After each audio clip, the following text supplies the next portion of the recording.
Welcome back. અમદાવાદમાં નરેન્દ્ર મોદી સ્ટેડિયમને બોમ્બથી ઉડાવી દેવાની ધમકી મળી. જીએસએ બોમ્બથી ઉડાવી દેવાની ધમકી મળી છે. સ્ટેડિયમને બોમ્બથી ઉડાવી દેવા માટે ઈમેલથી ધમકી આપવામાં આવી. બોમ્બ સ્ક્વોડ અને ડોગ સ્ક્વોડની ટીમ કે જેમના દ્વારા તપાસ હાથ ધરવામાં આવી. પોલીસની ટીમની સાથે ચુસ્ત બંદોબસ્ત ગોઠવવામાં આવ્યો. વધુ માહિતી મેળવીશું. સંવાદદાતા અનિતા આપણી સાથે ફોન લાઈન પર જોડાયા છે. અનિતા, નરેન્દ્ર મોદી સ્ટેડિયમને બોમ્બથી ઉડાવી દેવાની ધમકી મળી, હાલ શું કાર્યવાહી?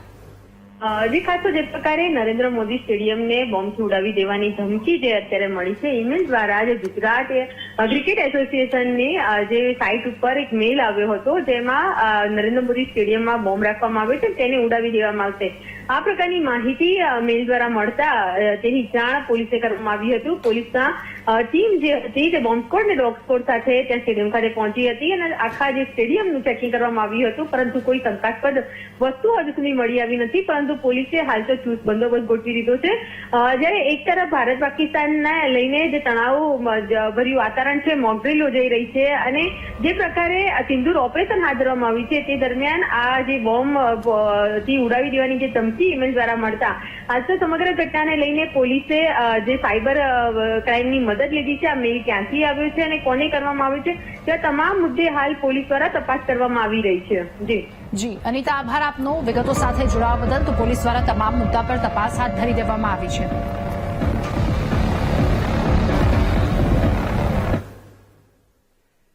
અને આ તરફ અરવલ્લીમાં જિલ્લા કલેક્ટરને પણ ધમકી ભર્યો મેલ મળ્યો છે. મોડાસામાં આવેલી કચેરીને ઉડાવી દેવાની ધમકી મળી. કલેક્ટરને મેલ મળ્યો. ધમકી ભર્યા મેલને પગલે કલેક્ટર, પ્રાંત અને મામલતદાર કચેરી ખાલી કરી દેવામાં આવી છે. તમામ કર્મચારીઓને બહાર કાઢી સર્ચ ઓપરેશન શરૂ કરી દેવામાં આવ્યું. બોમ્બ ડિસ્પોઝલ ટીમ અને ક્વિક રિસ્પોન્સ ટીમે તપાસ શરૂ કરી દીધી છે. એલસીબી, એસઓજી, મોડાસા ટાઉન પોલીસે પણ સર્ચ ઓપરેશન હાથ ધર્યું. શંકાસ્પદ મેલ અંગે સાયબર ક્રાઇમ કે જેમના દ્વારા કાર્યવાહી કરવામાં આવશે. ધમકી ભર્યા મેલ અને ઓપરેશન અંગે મોક ડ્રીલ શરૂ કરી દેવામાં આવી છે. ત્યારે અમદાવાદ નરેન્દ્ર મોદી સ્ટેડિયમ બાદ બીજો ધમકી ભર્યો મેલ મળ્યો.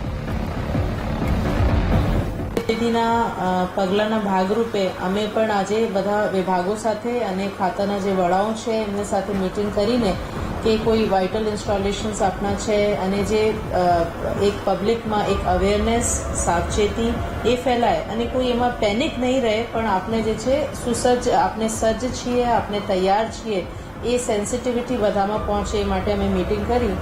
સાથે સાથે એક મોકડ્રીલ આજે કલેક્ટર કચેરીમાં કરવામાં આવી. એમની પૂર્વ ભૂમિકામાં એ પણ છે કે અમે એક શંકાસ્પદ મેલ કલેક્ટર ઓફિસમાં અમે મળ્યું, કલેક્ટરના મેલ આઈડી પર જ મળ્યું અને વધારાના સાવચેતીના પગલાના ભાગરૂપે અમે બોમ્બ સ્ક્વોડને પણ બોલાવીને આખી ઓફિસની એમનાથી ચેકિંગ કરાવી છે અને એવી કોઈ વસ્તુ સદનસીબે મળી નથી, પણ એવા એક મેલ મળ્યા હતા એટલે અમે સાયબર ક્રાઇમમાં પણ એમને રિપોર્ટ કર્યું છે અને એમાં ગુના નોંધાવવા માટે પણ પોલીસને સૂચના આપી છે.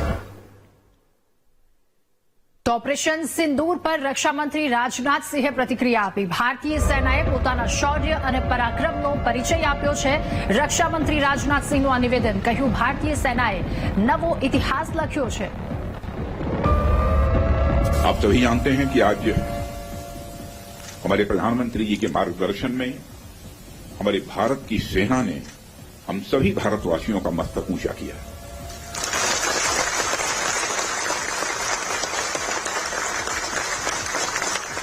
इसलिए मैं चाहता हूं कि एक बार अपने स्थान पर खड़े हो जाएं और मैं नारे लगाऊंगा. हमारे देश के सेना के जवानों के सम्मान में हम सभी बोलेंगे, भारत माता की, भारत माता की, भारत माता की. बहुत बहुत धन्यवाद. साथियों, जैसी कि आप सबको जानकारी है कि कल रात हमारी भारतीय सेनाओं ने अपने अद्भुत शौर्य और पराक्रम का परिचय देते हुए एक नया इतिहास रच दिया है. साथियों, भारत की सेना ने सटीकता, सतर्कता और संवेदनशीलता के साथ कार्रवाई की है. हमने जो लक्ष्य तय किए थे उन्हें ठीक समय तय योजना के अनुसार सटीकता से उन्होंने ध्वस्त किया है और किसी भी नागरिक ठिकाने, सिविलियन पॉपुलेशन को जरा भी प्रभावित न होने देने की संवेदनशीलता भी हमारी सेना ने दिखाई है.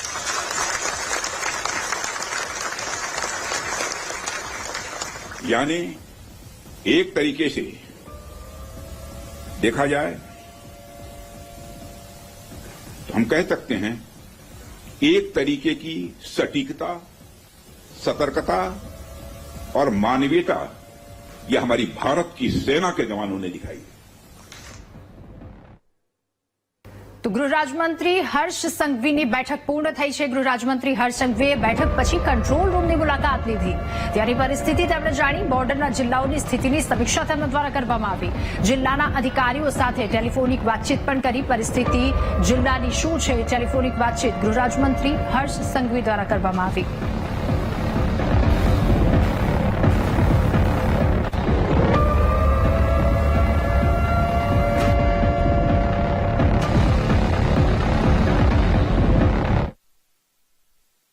રાજ્યભરમાં 18 જિલ્લાઓની અંદર મોકડ્રીલ જે છે તે યોજાવા જઈ રહી છે અને 4 વાગ્યાની મોકડ્રીલ જે છે તે થઈ ચૂકી છે। અત્યારે ગૃહ રાજ્યમંત્રી હર્ષ સંઘવી જે છે સ્ટેટ ઇમરજન્સી ઓપરેશન સેન્ટર ખાતે પહોંચી ચૂક્યા છે। સ્ટેટ ઇમરજન્સી ઓપરેશન સેન્ટર ખાતે સિવિલ ડિફેન્સના ડીજીપી મનોજ અગ્રવાલ, મહેસૂલ વિભાગના અધિક મુખ્ય સચિવ જયંતિ રવિ સહિતના જે અધિકારીઓ છે તેમની સાથે તેઓ સમીક્ષા કરી રહ્યા છે।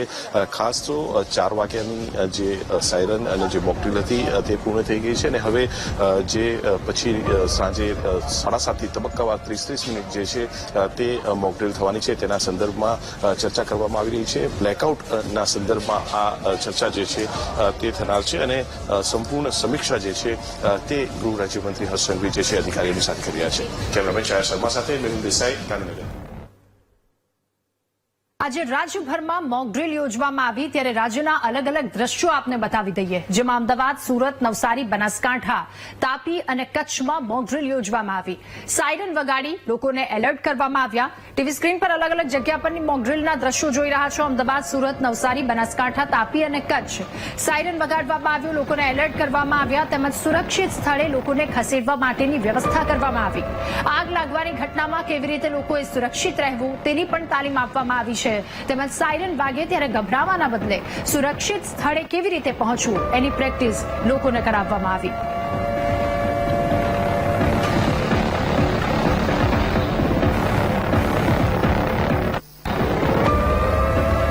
રાજ્યભરના દ્રશ્યો હતા કે જે લોકોને સતર્ક કરવામાં આવ્યા છે। કેવી રીતની પરિસ્થિતિ દેશભરમાં આ રીતની પરિસ્થિતિ છે। દેશભરમાં મોકડ્રીલનું આયોજન કરવામાં આવ્યું। મુંબઈ, દિલ્હી, ગ્વાલિયર, જયપુર, હૈદરાબાદ અને બેંગ્લોર અલગ અલગ જગ્યા પરના દ્રશ્યો છે। ત્યાં પણ ભીડભાડવાળી જગ્યાએ જે વધારે લોકોની વસ્તી હોય એ પ્રકારની જગ્યા પર મોકડ્રીલનું આયોજન કરવામાં આવ્યું। આગ લાગે તો એ પરિસ્થિતિમાં લોકોએ કેવી રીતે સતર્ક રહેવું, આ પ્રકારની સાયરન વાગે ત્યારે લોકોએ કેવી રીતે સતર્ક રહેવું, કેવી રીતે કામગીરી તેમના દ્વારા હોવી જોઈએ, તમામ વસ્તુને લઈને માહિતી આપવામાં આવી છે।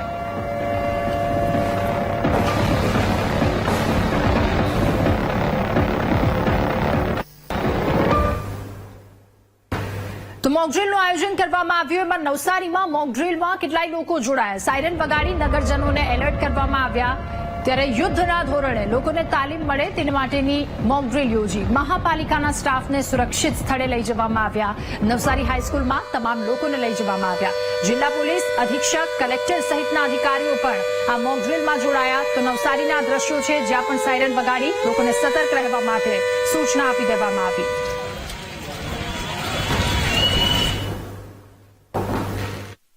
મિનિસ્ટ્રી ઓફ હોમ અફેર્સથી આવેલી સૂચનાઓ તેમજ ગાંધીનગરથી માનનીય મુખ્યમંત્રીશ્રીના અધ્યક્ષસ્થાને થયેલ મિટિંગમાં થયેલ ચર્ચા મુજબ નવસારીમાં દરેક જગ્યાએ અમે civil defence mock drill operation અભ્યાસ યોજી રહ્યા હતા।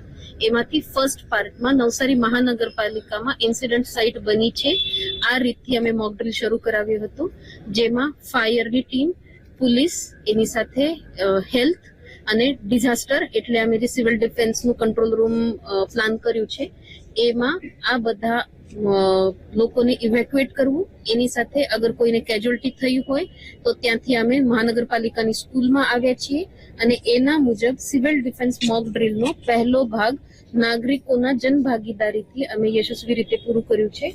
નવસારીના નાગરિકોને હજુ પણ અપીલ છે, આજે આપણે 7:30 આ મોક ડ્રીલનો બીજો પાર્ટ કરીશું, જેમાં આખો બ્લેકઆઉટ આપણે પાળવાના છીએ। કાશ્મીરમાં થોડા દિવસ પહેલા પહેલગામમાં પાકિસ્તાને કાયરતાપૂર્વક હુમલો કર્યો હતો ત્યારે પૂરા ભારત દેશમાં એક દુભાવી લાગણી હતી। લોકો એકદમ જ એમને આઘાત લાગ્યો હતો અને પણ પૂરા દેશભરના નાગરિકોને પૂરેપૂરો વિશ્વાસ હતો કે ભારતીય સેના આપણા પ્રધાનમંત્રી નરેન્દ્ર મોદી સાહેબની અધ્યક્ષતામાં પાકિસ્તાનને વળતો જવાબ 100% આપશે અને કાલે એવું જ થયું કે આપણી ભારતીય સેનાએ પાકિસ્તાનમાં ઘૂસીને 9 જેટલા ઠેકાણે પાકિસ્તાન ઓક્યુપાઈડ કાશ્મીરમાં ત્યાં સર્જિકલ સ્ટ્રાઇક કરી, એરિયલ સ્ટ્રાઇક કરીને ધમાકા કર્યા છે. એમાં અનેક આતંકવાદીઓનો ત્યાં ખાત્મો થયો છે અને આ ખાલી શરૂઆત જ છે. જે નરેન્દ્ર મોદી સાહેબ અને આપણી ભારતીય સેનાએ પ્રણ લીધો છે કે પાકિસ્તાનની ધરતી પરથી જેટલા પણ આતંકવાદી છે એને પૂરી રીતે નેસ્ત નાબૂદ કરવાના છે અને આ રીતની કોઈ પણ આતંકવાદી પ્રવૃત્તિ હવે ભારત દેશમાં ચલાવવામાં આવશે નહીં. આખો દેશ આના માટે તૈયાર રહે એના માટે પૂરા ભારત દેશમાં 244 જિલ્લામાં મોક ડ્રીલનું આયોજન કરવામાં આવે. અને નવસારી બાદ હવે વાત કરીશું તાપીની. તાપીમાં પણ મોક ડ્રીલનું આયોજન કરવામાં આવ્યું. કાકરાપાર ટાઉનશીપમાં આયોજન કરવામાં આવ્યું હતું. અચાનક જ હુમલાની પરિસ્થિતિમાં શું કરવું તે વિશે જાણકારી આપવામાં આવી, માહિતી આપવામાં આવી. ઉચ્ચ અધિકારીઓ તેમજ આરોગ્ય વિભાગની ટીમ હાજર રહી તમામ લોકોને આપાતકાલીન પરિસ્થિતિ વિશે માહિતગાર કરવામાં આવ્યા.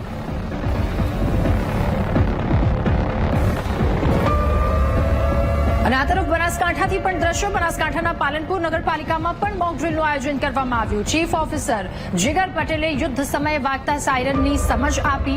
સાયરન વગાડી લોકોને સમજ આપવામાં આવી કેવી રીતે સતર્ક થવું, યુદ્ધની સ્થિતિમાં શું ધ્યાન રાખવું એ બાબતે પણ માહિતી આપવામાં આવી છે.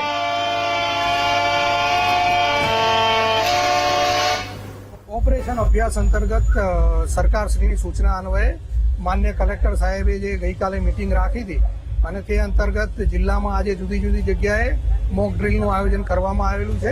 મોક ડ્રીલ અંતર્ગત જે સાયરનનું ડેમોન્સ્ટ્રેશન કરવા માટે અત્રે પાલનપુર નગરપાલિકાના કમ્પાઉન્ડમાં નગરજનોને એકત્રિત કરી અને એર સ્ટ્રાઇક દરમિયાન સાયરનનો અવાજ કેવો હોઈ શકે, એર સ્ટ્રાઇક પહેલા અને એર સ્ટ્રાઇક પછી તેની નગરજનોને સમજ આપવામાં આવેલી છે. બ્લેકઆઉટનો સમય ગઈકાલે જે મિટિંગમાં અમને કલેક્ટર સાહેબે સૂચના આપી હતી તે મુજબ 7:45 થી 8:15 છે અને તે દરમિયાન તમામ નગરજનોને સંપૂર્ણ લાઇટો બંધ રાખવા માટે વિનંતી કરવામાં આવી. અને બનાસકાંઠા બાદ હવે આ દ્રશ્યો છે પશ્ચિમ કચ્છના કે જ્યાં પણ મોક ડ્રીલનું આયોજન કરવામાં આવ્યું. ભુજ પોલીસ પરેડ ગ્રાઉન્ડમાં મોક ડ્રીલ યોજાઈ. અચાનક જ હુમલાની પરિસ્થિતિ થાય તો આ પરિસ્થિતિમાં શું કરવું એ વિશે લોકોને જાણકારી આપવામાં આવી. પશ્ચિમ કચ્છ પોલીસ અને સિવિલ ડિફેન્સની ટીમ ત્યાં હાજર રહી તમામ લોકોને આપાતકાલીન પરિસ્થિતિ વિશે માહિતગાર કરવામાં આવ્યા.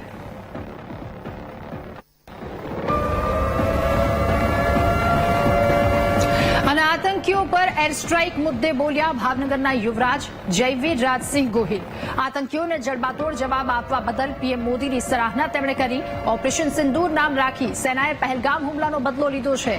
જયવીર રાજસિંહ ગોહિલે કહ્યું, આ સ્થિતિમાં વિપક્ષોએ સાથે મળી સારી એકતા બતાવી.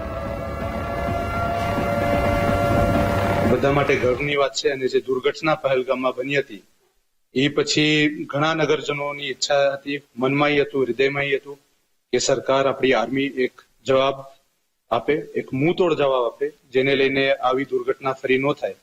અને એવી જ આશા છે કે આપણા આર્મ્ડ ફોર્સેસના જેટલા પણ જવાનો છે એ પોતે સુરક્ષિત રહે અને આપણા દેશમાં એક પણ કેઝ્યુઅલ્ટી ન હોય એવી આપણી પ્રાર્થના છે. તો સેનાના નિવૃત્ત જવાનોએ ઓપરેશન સિંદૂરની કામગીરીને વખાણી છે. સેનાએ મધ્યરાત્રિએ જે ઓપરેશન સિંદૂરથી આતંકીઓનો ખાત્મો બોલાવ્યો છે તેને સમગ્ર દેશમાં ખુશી જોવા મળી રહી છે, જેને લઈ નવસારીના શહેરીજનોએ ખુશી વ્યક્ત કરી હતી અને આગામી સમયમાં હજુ પ્રબળ રીતે પાકિસ્તાનને ઠેકાણે લાવવા કામગીરી કરવામાં આવે તેવી માંગ પણ કરી. દેશે મને એક મોકો આપ્યો દેશને માટે સેવા કરવાનો અને એ સેવામાં 1965 સાલમાં હું અહીંયા સિલેક્ટ થયેલો અને ત્યારબાદ 71ની લડાઈમાં મેં સક્રિય ભાગ લીધો. હું જામનગર ખાતે હતો. 1965ની લડાઈ, 1971ની લડાઈ અને 1999ની 3 લડાઈમાં પાકિસ્તાન એવી રીતે પરાસ્ત થયેલું પણ તે છતાં એ બોધપાઠ નહીં લેતો. આપણી માતાઓ અને બહેનોને પહેલગામમાં જે રીતે એમના હસબન્ડોને યા ભાઈ યા પિતા યા ગમે તેને ગુમાવ્યા છે એ બધાનો બદલો લેવાનો સમય આવી ગયો છે અને પાકિસ્તાનના હવે ટૂંક જ સમયમાં એવું લાગે છે કે ટુકડા થઈ જશે. તો ભારતની પાકિસ્તાન પર ઓપરેશન સિંદૂર અંતર્ગત કાર્યવાહી. ઓપરેશન સિંદૂરને મુસ્લિમોએ પણ બિરદાવ્યું છે. આતંકવાદીઓની સામે આવી કાર્યવાહી થવી જોઈએ. મૌલવીએ કહ્યું, સેનાએ કરેલું કામ બિરદાવવા લાયક છે. જ્યારે આવું થશે ત્યારે ભારત જવાબ આપવા માટે તૈયાર છે. जो पहलगाम अटैक हुआ, आतंकवादियों ने ये हमला किया, हम इसकी सख्त मजम्मत करते हैं। इस्लाम में इसकी हरगिज इजाज़त नहीं दी गई है। एक इंसान का कत्ल करना पूरी इंसानियत का कत्ल करना है। मज़हब कोई भी हो, लेकिन किसी को जानबूझकर कत्ल करना बिल्कुल सरासर गुनाह और ये जुल्म है। हम इसकी सख्त मजम्मत करते हैं। इंडियन एयरफोर्स को हम बहुत बहुत शुभकामनाएं देते हैं। आतंकवादियों को सबक सिखाना अहम फरीज़ा है, क्योंकि आज इन्होंने हमला किया, कल ये और लोगों पर भी हमला कर सकते हैं। तो बहुत बहुत शुभकामनाएं कि इन्होंने आतंकवादियों को सबक सिखाया। ત્યારે ઓપરેશન સિંદૂરને લઈ પૂર્વ નાયબ મુખ્યમંત્રી નીતિન પટેલની પણ પ્રતિક્રિયા સામે આવી છે। નીતિન પટેલે ભારતીય સેનાને શુભકામનાઓ પાઠવી। નીતિન પટેલે પાકિસ્તાનને આડે હાથ લીધું અને કહ્યું કે આપણે જાણીએ છીએ કે પાકિસ્તાન ભિખારી દેશ બની ગયો છે। નાગરિકોને શહીદ કર્યા એનો બદલો લેવા માટે આખો દેશ આતુર હતો અને આખો દેશ જાણે છે, આખી દુનિયા જાણે છે કે ભારતના આપણા વડાપ્રધાન માનનીય નરેન્દ્રભાઈ મોદીજી એ જે પ્રજાને વચન આપ્યું હતું, જાહેરમાં કહ્યું હતું કે ટૂંક સમયમાં આતંકવાદીઓએ કલ્પના પણ નહીં કરી હોય એ પ્રમાણેનો બદલો પાકિસ્તાનના આતંકવાદીઓ પર લેવામાં આવશે અને એની શરૂઆત તો જુદી જુદી રીતે આપણી ભારત સરકાર દ્વારા વડાપ્રધાન માનનીય નરેન્દ્રભાઈ મોદીજીના नेतृत्वમાં સરકારે ચાલુ કરી દીધી હતી। હંમેશા કહ્યું છે કે સીમા સુધી પૂછી શકો ન સીમા પાર આવતા, સવાલ જેવા ઉઠશે જવાબ એવા છૂટશે। ત્યારબાદ ઓપરેશન સિંદૂરની આ કાર્યવાહી અને દેશભરમાંથી શુભેચ્છાઓ વરસી રહી છે। સુરતની વાત કરીશું। સુરતમાં અભ્યાસ કરતા જમ્મુ કાશ્મીરના વિદ્યાર્થીઓમાં ખુશીનો માહોલ છે। નર્સિંગ કોલેજના વિદ્યાર્થીઓમાં એર સ્ટ્રાઇક અંગે ખુશી વ્યક્ત કરી। હાથમાં ભારતીય તિરંગો લઈ વિદ્યાર્થીઓએ ભારત માતા કી જયના નારા લગાવ્યા છે। વિદ્યાર્થીઓએ ભારતીય સેનાનો આભાર પણ માન્યો। ખરેખર પૂરેપૂરો જવાબ આપ્યો છે પાકિસ્તાનને। એ હવે પછી આપણી સામે નજર ઉઠાવીને વાત પણ નહીં કરી શકે ને હુમલાની તો બહુ દૂરની વાત છે। પહેલગામમાં જે આતંકી હુમલો થયેલો, જેમાં જે પાકિસ્તાનમાં રહેલા આતંકીઓ હુમલો કરવામાં આવેલો, જેમાં કેટલી સ્ત્રીઓ અને બચ્ચાઓ અનાથ થઈ ગયા, સ્ત્રીઓની માંગ ઉજળાઈ ગયેલી, એના વિરુદ્ધમાં જે મોદી સરકાર અને આપણી સેના દ્વારા ભેગા મળીને જે આતંકી હુમલાનો જવાબ આપવામાં આવ્યો છે, એના માટે જ અમે અહીંયા ભારત સરકારને પ્રોત્સાહન આપવા માટે અને મોદી સરકારને થેન્ક યુ કરવા માટે અહીંયા ન્યૂ સિવિલ હોસ્પિટલ સુરતના બધી નર્સિંગ સ્ટાફો અને યુનિયન વાળા હોદ્દેદારો બધા આખા ભેગા થયા છે। આતંકવાદી હુમલો જો થયો હતો પહેલગામમાં, જેમાં ઘણી સ્ત્રીઓના સિંદૂર ઉજળ્યા છે અને ઓપરેશન સિંદૂર દ્વારા એનો આતંકનો બદલો લેવામાં આવ્યો છે અને ઓપરેશન સિંદૂરમાં સફળતા મળી છે અને આતંકવાદીઓને જે ખાત્મો છે એ સેના અને ભારત સરકાર દ્વારા કરવામાં આવ્યો છે અને ભારત સરકારની જે તાકાત છે એ બતાવી દીધી છે અને આતંકવાદીનો બદલો આતંકવાદી દ્વારા જ લેવામાં આવ્યો છે અને બીજી વખત પણ એ લોકો આપણી ભારત સામે નજર ઉઠાવવાની હિંમત ના કરી શકે એના માટે ઘણી બધી તાકાત બતાવી છે। તો હાથમાં ભારતીય તિરંગો લઈ વિદ્યાર્થીઓએ જય હિન્દના નારા લગાવ્યા।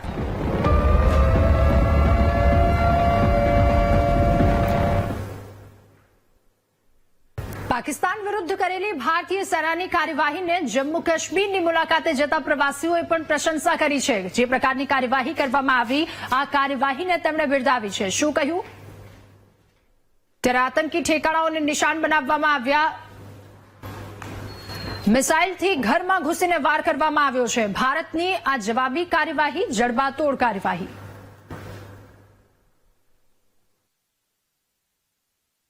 सर, मैं पहलगाम में आया, मेरे को बहुत लोगों ने बोला कि नहीं उधर ऐसा है वैसा है। मैं मेरे देश के ऊपर यकीन करता हूँ और जो शहीद हो गए मेरे भाई लोग, उनको मैं सलाम करता हूँ और मेरे देश के ऊपर, मेरे आर्मी नेवी सबके ऊपर भरोसा है और मेरे को मालूम है वो लोग जो कुछ करने का है वो करेंगे। मैं अपना काम करने का है, हम लोग को घूमने का है, घूमेंगे और कोई टेंशन नहीं है। समझ गए? देश जो चलाते हैं वो बराबर चलाएंगे और जो करने का है वो करेंगे। हमारा इसके अंदर ये करने का नहीं, उनको सपोर्ट करने का है। हम सैल्यूट करते हैं, मेरे पूरे फैमिली सैल्यूट करती है, समझ गए? तो आर्मी, नेवी और हवाई जहाज चलाने सबके ऊपर भरोसा है। मेरे देश के ऊपर, जो देश के राजनेता है उनके ऊपर भरोसा है, और वो लोग जो करना है वो करेंगे।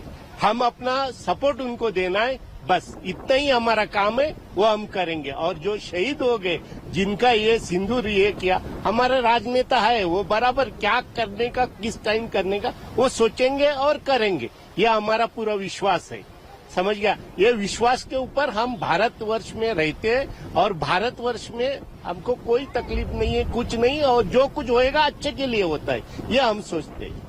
पहलगाम आओ, आराम से, आर्मी हमारे साथ है, कुछ डरने की चीज नहीं है इधर, सब आओ और घूमो। अच्छा किया है, मतलब आर्मी है तो कोई डरने की चीज नहीं है। और 5 दिन से ये दिल्ली में और यहाँ में है, वो सभी जगह में है, उस सभी जगह में के इंडियन मिलिट्री हमारा सहायता करते गए, उसका काम अच्छी तरह करते गए ही। और हम भारत के लिए है, हमारा राज्य भारत के लिए हमने अच्छा लड़ना अच्छा है, वो उसके लिए ही हमारे मिलिट्री फोर्स उसकी सहायता करते गए, उससे हमें सुरक्षा देते गए। अब तक कोई भी मुश्किल नहीं है, और भारत की फोर्स जो है सब कुछ इंडिया के रक्षा करते गए, इसी तरह के उसका सपोर्ट करेंगे हमेशा। उसका सपोर्ट जो चाहिए तो हम ये वायरस को 26 आदमियों के वो मार कर किया था, उसे अवेलेबल नहीं है, उसके कि ऐसा कभी नहीं होना है। उसके लिए जल्दी ये भारत का फोर्स उसकी ओर जो करते हैं, जो आतंकवादी है उसकी ओर गोली मारकर उसे हमारे पाकिस्तान लड़ाई करना चाहे, ऐसी करना है। અને હાલ પાકિસ્તાન પર ભારતની ઓપરેશન સિંદૂર અંતર્ગત મિસાઇલ સ્ટ્રાઇક કરી પહેલગામ હુમલાનો બદલો લેવામાં આવ્યો, જેને લઈ વીટીવી ન્યૂઝની ટીમે બોટાદના એવા લોકો સુધી પહોંચી કે જેમણે યુદ્ધની પરિસ્થિતિમાં સમય કાઢ્યો હોય। 1971ની એ વાત કે જ્યારે ભારત અને પાકિસ્તાન વચ્ચે કારગિલ યુદ્ધ થયું હતું, અને આ યુદ્ધના સમયના સાક્ષીઓ વચ્ચે વીટીવી ન્યૂઝે વાતચીત કરી। તેમણે જણાવ્યું કે યુદ્ધના સમયે અમે ઘણા નાના હતા, ત્યારે તંગદિલી ભર્યો માહોલ હતો। પણ એ જે વાતાવરણ થયું ત્યારે ઘોડાગાડીમાં માઇક ફેરવવામાં આવતો અને લોકોને ચેતવણી આપવામાં આવતી કે ભાઈ આ રીતે યુદ્ધ હાલે છે, એટલે સાંજે ઘરમાં લાઇટો હોય તો બંધ રાખવી, સ્ટ્રીટ લાઇટ બંધ રહેતી, એટલે એમ રાતે કોઈ બહાર નહોતું નીકળતું। બાકી કોઈ માહોલ, બીકનો માહોલ હોય, કોઈ ડર હોય કે એવું કાંઈ નહોતું, કારણ કે દરેકને હતું। અને એ વખતે છાપાનું ચલણ એ જ છે, કારણ કે રેડિયો કોક પાસે હોય, ટીવી નહોતું અને મોબાઈલ નહોતો, યુગ નહોતો। તમારી ઉંમર કેટલી હતી? 20 વર્ષની। તંત્ર દ્વારા કેવી તૈયારી? તંત્ર દ્વારા એ વખતે તો રિક્ષાનો જમાનો હતો, ઘોડાગાડીઓમાં માઇક ફેરવવામાં આવતો। આટલો બધો માહોલ નહોતો, કારણ કે અત્યારે જે ઉત્સાહ છે ને એ આ આતંકવાદીઓ આપણને હેરાન કરે છે, એટલે પબ્લિકમાં એક ઉત્સાહ હોય કે આને મટાડે થારું। એ વખતે બહુ, અને અમને ઉંમર નાની એટલે પહેલી વહેલીથી ખબર પડી કે ભાઈ આ યુદ્ધ છે, એમ કે ભાઈ શું કામ પાકિસ્તાન હારે છે એટલી ખબર હતી। રાત્રે એ વખતે હું તમને વાત કરું, હું ગામડામાં રહેતો, તો ગામડામાં લાઇટ નહોતી, ગામડામાં બધી લાઇટો આવી 1979, 80, 81, 82 પછી આવી। ભારત પાકિસ્તાનનું યુદ્ધ થયું ત્યારે ગામડામાં લાઇટો નથી, અને અમે નિશાળે ભણવા જઈએ તો અમારા મા બાપ ખેતીનું કામ કરતા હોય, અને ખેતીનું કામ પડ્યું મૂકીએ, અને યુદ્ધના સમાચાર જયારે મળ્યા ત્યારે છોકરાઓને નિશાળે તેડીને ઘરે લઈ જતા હતા। એમાં મને પણ તેડીને લઈ ગયેલા, અને સાંજના 5 વાગ્યા બધાને જમાડી અને રૂમમાં પૂરી દેતા। અને હું જયારે હાવ નાનો હતો ત્યારે મારા મા બાપની સાથે એમની ભેગો લપાઈને હુઈ ગયેલો। અત્યારે જે યુદ્ધ થઈ રહ્યું છે એ યુદ્ધ અને એ વખતના યુદ્ધમાં ઘણો બધો ફરક છે।